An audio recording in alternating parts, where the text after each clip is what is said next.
Hi guys, and welcome back to Bowerbird Garage. Ako si Mervin, isang diorama builder. Today, dito ko naman kayo tutor sa RMK Auto Fix.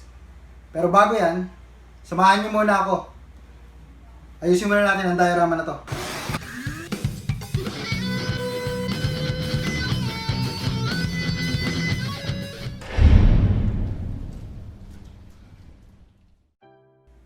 Ayaw na umilaw ng mga LED ng diorama na to. Suspecha ko sira yung battery niya. Rechargeable battery kasi ang nagpapaandar sa lahat ng ilaw ng diorama na to. Kung yun lang ang problema, ito ang solusyon ko. Pabutan ko ng USB cable yung power source niya. Isa pang problema,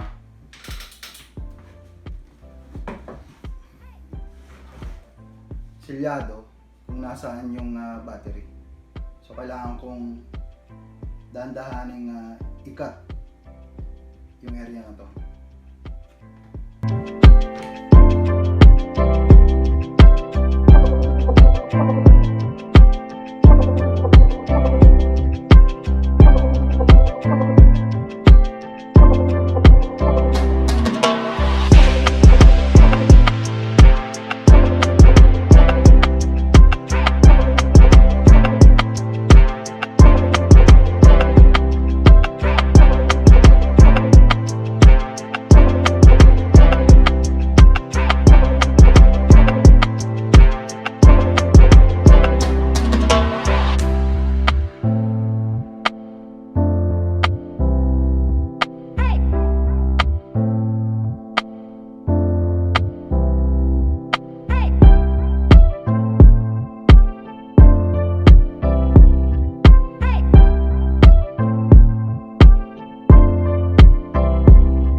So ito yung rechargeable battery ng diorama. Ngayon, tatanggalin ko to. Ipapalit ko naman tong kable ng USB.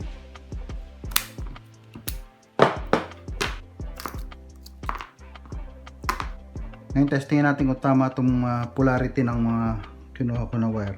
Ito ang positive, ito yung negative. Gamit tayo ng power bank, tsaka ng LED. Testingin natin kung iilaw. So tama. Ngayon, pwede ko na itong ikabit direkta dun sa diorama.